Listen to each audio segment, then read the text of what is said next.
All right. Hello, everyone that might be listening on YouTube. I'm going to read some poetry of mine and some other people, and hope you like it. You can like and subscribe, as they always say on YouTube. All right, I'm going to start with my usual body mind centering, which I do by rubbing my hands till they get warm. Putting it right over my eyes.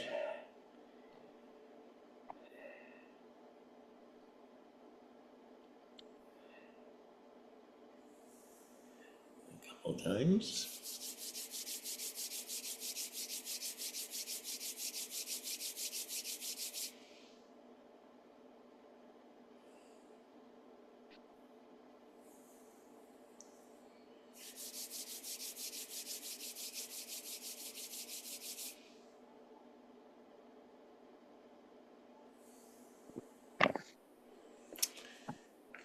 You know what? I got everything prepared except my glasses. That figures. I actually cleaned off my desk. Oh, there's something there. Oh no, that's the wrong glasses. Oh dear. No, I'm just gonna try it without glasses. I think I can see today.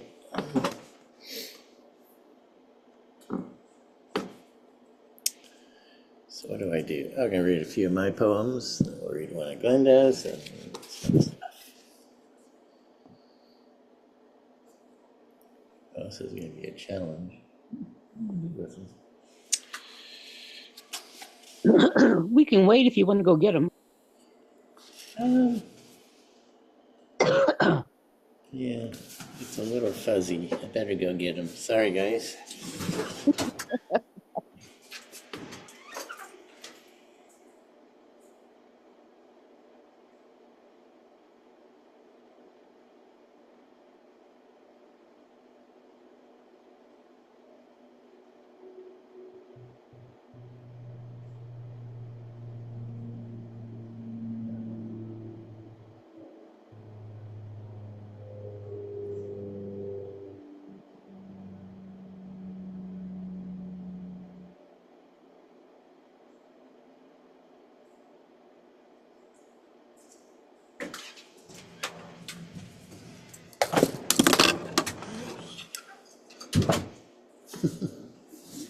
I'm going to start texting you every Wednesday.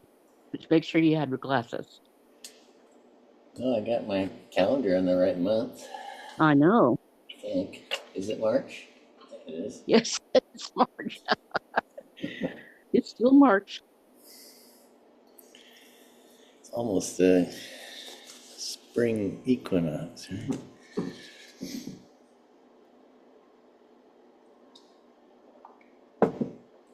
Well, next week I might have my new book, so I can read something new.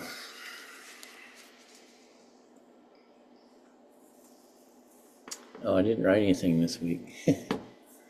I seem to be on some sabbatical from writing poetry, but it'll come back.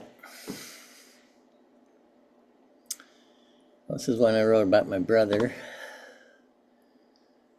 Charles.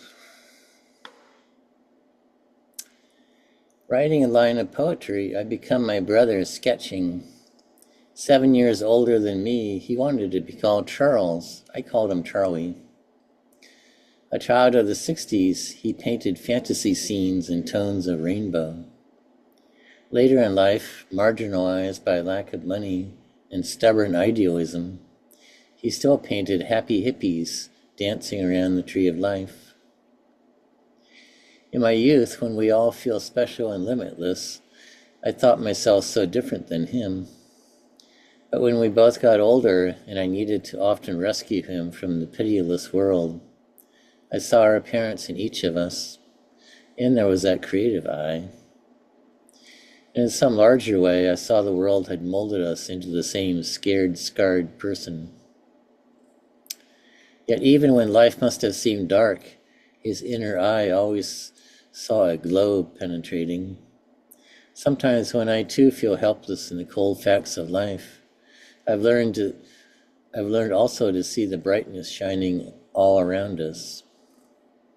As I become my brother sketching, I feel him dropping into that space where the unclouded heart sees the light around each body.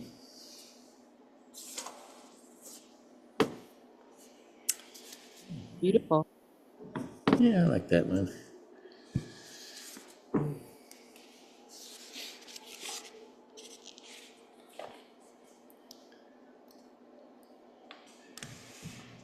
Here's one I gave to my friend recently. He belongs to some group called Cyberpunk. I never heard of it, but apparently they write sort of more altruistic kind of things and hopeful kind of things. This is called Strange Thoughts. Sometimes I have strange thoughts. Sometimes I wonder if it's those damn suits. The way the jackets throw your shoulders back. The way ties push your head up and restrict your breathing. The way they give you a gray self-importance. I was seduced once. I needed to wear one at work. People at the grocery and bank started calling me sir. I was in the elite club. Then one day I saw my boss frowning. He saw dirt under my fingernails. I had been gardening. I went back to the good honest sweat of carpentry. People looked at me indifferently again. Not invisible like a street person, but just an ordinary guy. Not to be feared, admired, or disdained, just me.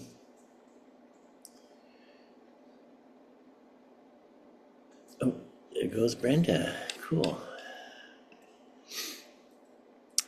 Sometimes I have strange thoughts. What if the CEO showed up in a t-shirt with puppies on it?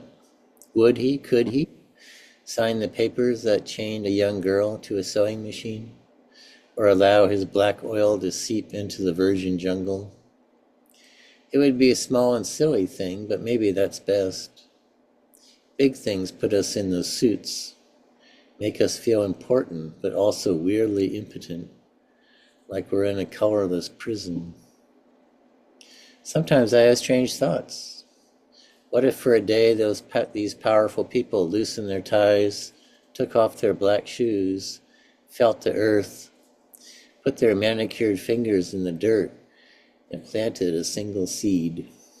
I like that one too. Hello, Brenda. Hey, John, and everybody. We got like a full house today. It's amazing. Well, Mercury is direct, I think. No, That sometimes no, makes a difference. not. It just went retrograde. Really? I thought it just went direct. No? No, it just went retrograde. Oh, great. It was already horrible. Nothing on time, nothing correct. Huh. Well, we'll see.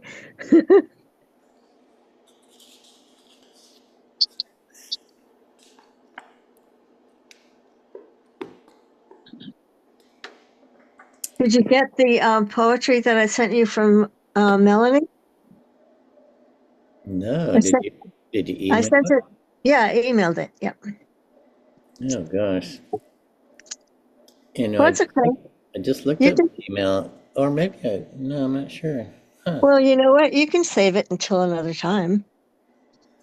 Yeah, I'd be hard to get to my email right now. Oh, yeah.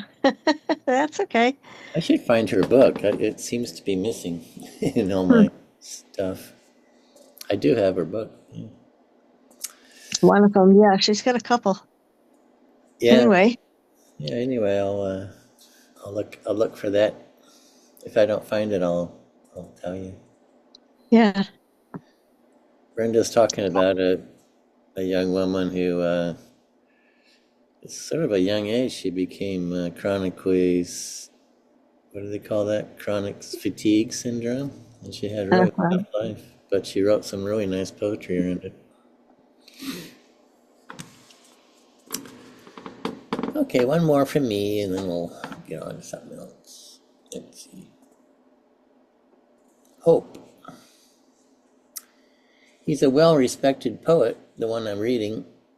But there's a cynical tone to his poems, with brutal images. I can relate, but my heart feels sick. I pick up a book by young poets from a festival about the natural world. They also have their misgivings, but there's a hopeful tone. If they continue writing, will they become jaded too? I wonder. It is one rite of passage to become disillusioned, to open one's eyes to see the grave situation we're in. The existentialists saw this, but got lost in the gravity well of the mind. Now the academics are content in an endless autumn, an endless dying, believing hoping for spring is foolish. But true disillusionment is seeing snow covers the ground now, and the directions go inward where the daffodil pushes out toward the sun. All right, enough of mine. Glenda sent me one. I like the one you sent me, Glenda. Let's see. I think I named it Suppose. What was that? I think I called it Suppose. It's the one you said you didn't have a name for. Yeah, and then I... All right, so now you've named it Suppose. All right. That's the first word in the poem. Yeah. This is by Glenda. Suppose you could think outside the box, or in this case, the book. Instead of God being some guy in the sky with a white beard and white flowing robes making decisions, what if God was just everything? What if God was the wind, a flower, the rain, lightning, and thunder? What if God was the air? When I think I feel a spirit, I don't imagine it in human form. Instead, it's every molecule in the room I'm in. What if God were like that? Not a being, but rather a susurration. That's a new word for me, susurration. Filling all the parts of whatever is around you. If you could feel the book alone and just feel, that's what's there, you might find God is not an angry old man, but a hummingbird dancing, a snowflake falling, a fairy twirling, a rose petal with a drop of dew precariously perched upon it. This is God to me. But without letting go of that book, you'll probably not understand me. But when I pray for others to be helped, not for something I want. If my version of God is true, then what I pray for will only happen by a touch of wind that points someone in the right direction, or keeps someone from it by the same touch. That's not an old white man in a robe. That's the air moving. When we say Mother Nature, we're not speaking of all these things. Not some old lady with a wand. Thinking of God the same way isn't really such a stretch. Huh. What's that? That's beautiful, Glenda. That sounds like something I might write. We are similar. Thank you, Brenda. Yeah, I liked it. That was nice.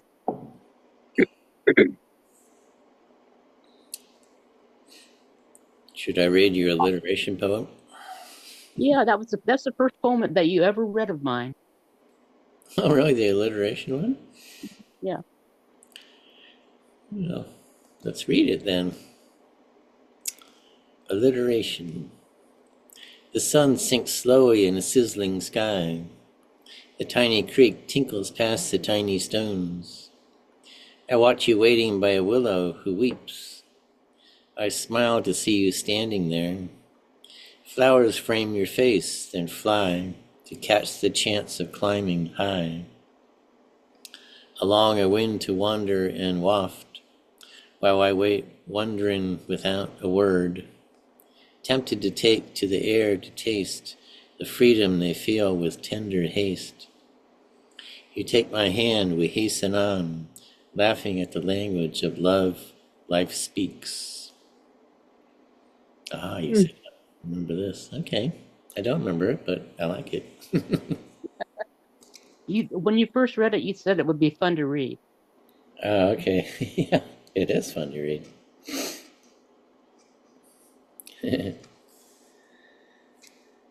Alrighty. Okay.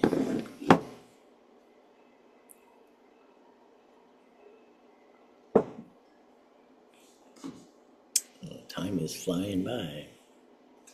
I'll read a few things from other people here. This is one by Thomas Transtromer. I believe was Swedish, like me.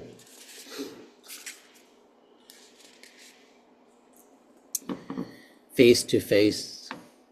In February, life stood still. The birds refused to fly, and the soul grated against the landscape as a boat chafes against the jetty where it's moored. The trees were turned away, the snow's depth measured by the stubble poking through. The footprints grew out on the ice crust. Under a tarpaulin, language was being broken down. He's got some amazing lines. Under a tarpaulin, language is being broken down. Suddenly, something approaches the window. I stop working and look up. The colors blaze. Everything turns around. Earth and I spring at each other. It's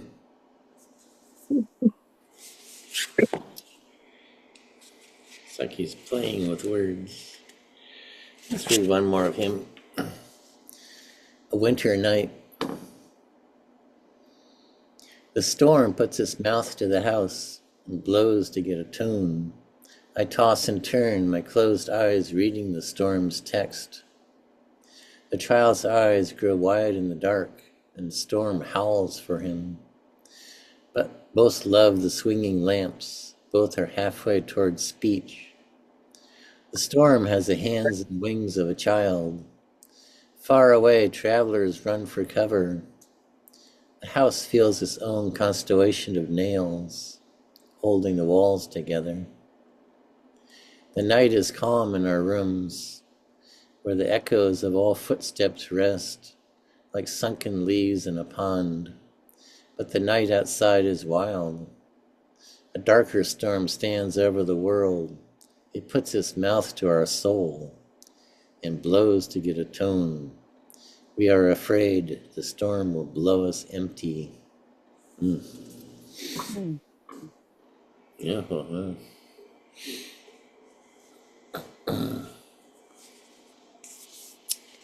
let's see. I have a Jane Kenyon.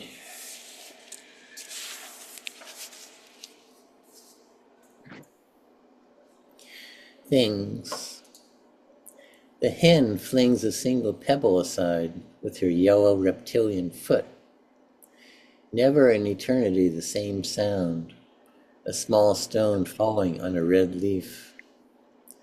The juncture of twig and branch, scarred with lichen, is a gate we might enter singing. The mouse pulls batting from 100-year-old quilt. She chewed a hole in a blue star to get it, and now she thrives. Now it's her time to thrive.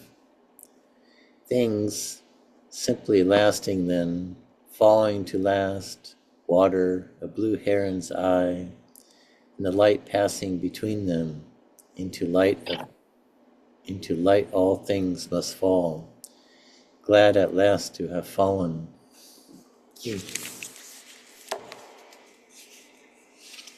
I bet that mouse was happy to find that batting. What a treat for a little mouse. I'll read one more first. 3 songs at the end of summer. A second crop of hay lies cut and turned. 5 gleaming crows search and peck between the rows. They make a low, companionable squawk, and like midwives and undertakers, possess a weird authority. Crickets leap from the stubble, parting before me like the Red Sea. The garden sprawls and spoils. Across the lake, the campers have learned to water ski. They have, or they haven't. Sounds of the instructor's megaphone suffuse the hazy air. Relax, relax. Cloud shadows rush over drying hay. Fences, dusty lane, and red railroad ravine. The first yellowing fronds of goldenrod brighten the margins of the woods. School books, carpools, pleated skirts, water, silver still, and V of geese. The cicada's dry monotony breaks over me. The days are bright and free, bright and free. Then why did I cry today? For an hour with my whole body, the way babies cry. That's not good. A white, indifferent morning sky and a crow hectoring from a nest, its nest, high in the hemlock, a nest as big as a laundry basket. In my childhood, I stood under a dripping oak, while autumnal fog eddied around my feet, waiting for the school bus with a dread that took my breath away. The damp dirt road gave off this same complex organic scent. I had the new books, words, numbers, and operations with numbers I did not comprehend, and crayons unspoiled by use in a blue canvas satchel with red leather straps. Spruce, inadequate, and alien, I stood at the side of the road. It was the only life I had. Like somebody didn't like school.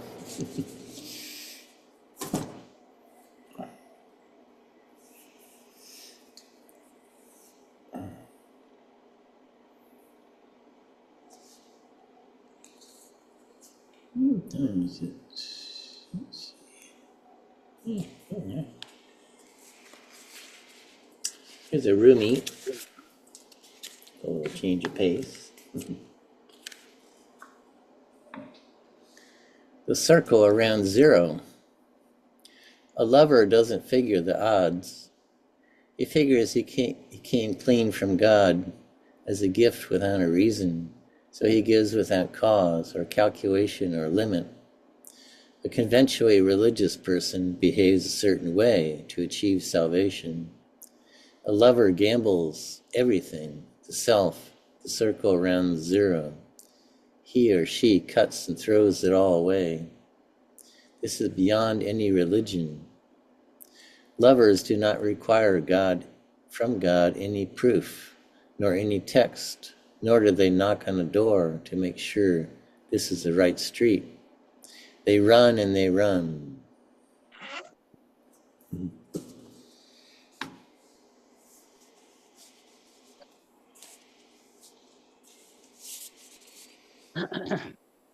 This is a poem by Sharon Olds. I actually saw her read one time in Berkeley, I think. I don't think I've ever read her before.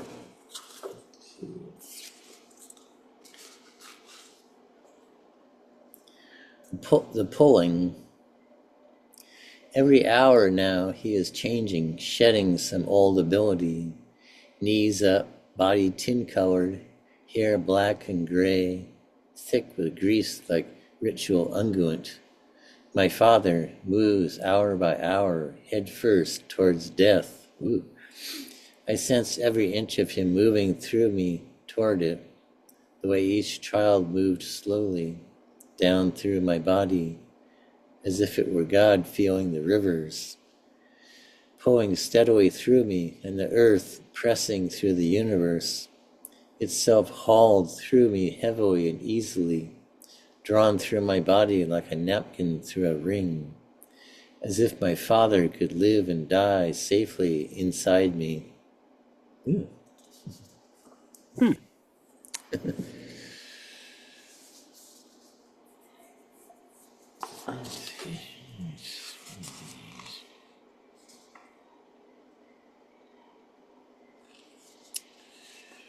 Here's one by Goethe, an older poet.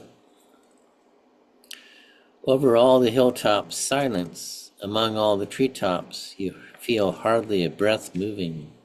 The birds fall silent in the woods. Simply wait. Soon you will be silent.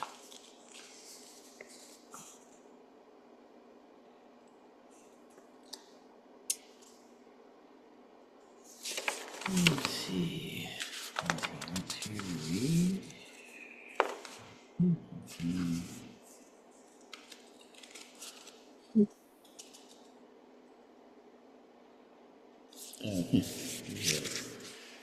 I heard Robert Bly read one time.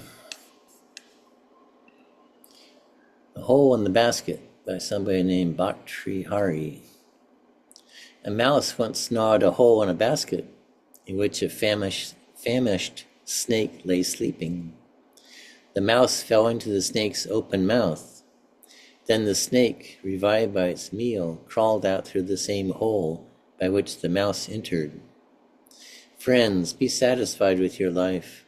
You'll never understand why one person rises and another falls.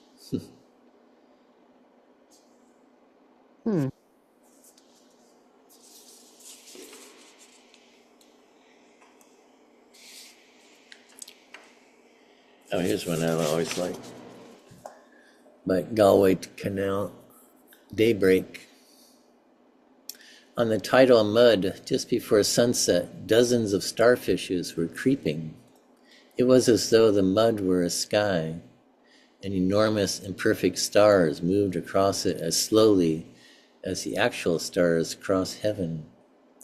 All at once they stopped, and as if they had simply increased their receptivity to gravity, they sank down into the mud. They faded down into it, and lay still. By the time pink of sunset broke across them, they were as invisible as the true stars at daybreak. I love that though.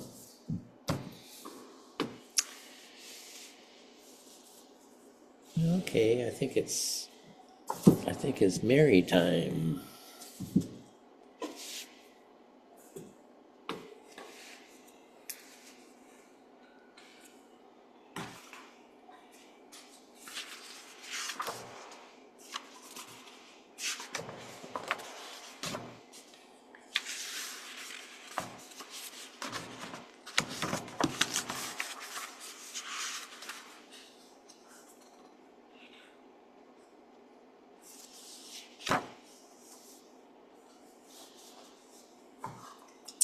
Night in the river. I have seen the great feet leaping into the river, and I have seen moonlight milky along the long muzzle. I have seen the body of something scaled and wonderful slumped in the sudden fire of its mouth, and I could not tell which fit me more comfortably, the power or the powerlessness. Neither would have me entirely. I was divided, consumed by sympathy, pity, admiration. After a while it was done. The fish had vanished, the bear lumped away to the green shore. I like that line. The bear lumped away to the green shore.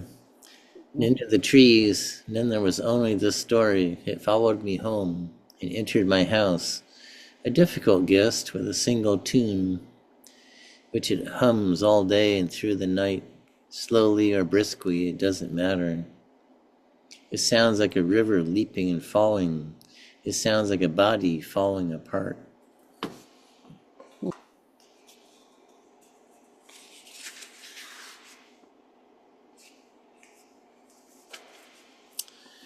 Boundaries. There is a place where the town ends and the fields begin. It's not marked, but the feet know it. Also the heart that is longing for refreshment and equally for repose. Someday we'll live in the sky. Meanwhile, our house is the house of our lives is this green world. The fields, the ponds, the birds, the thick black oaks. Surely they are an invention of something wonderful. And the tiger lilies, and the runaway honeysuckle that no one will ever trim again. Where is it, I ask, and then my feet know it. One jump, and I'm home. So you got time for one more?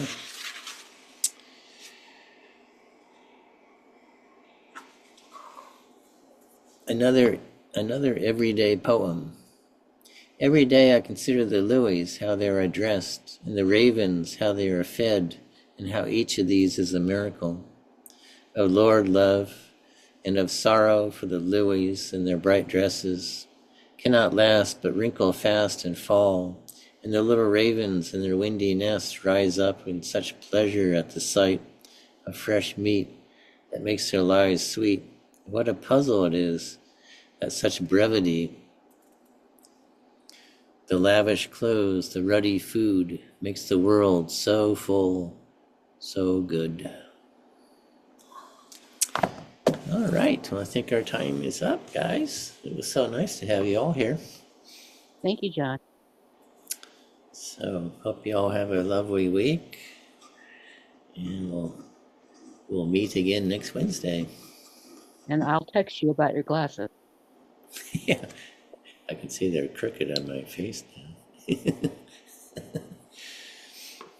Yeah. Okay, guys, it's nice to have you all here. Have a lovely week, everyone. Bye-bye. Bye-bye. Bye-bye. Thanks. Bye, guys. Hi, Julie, Brenda, Ellen.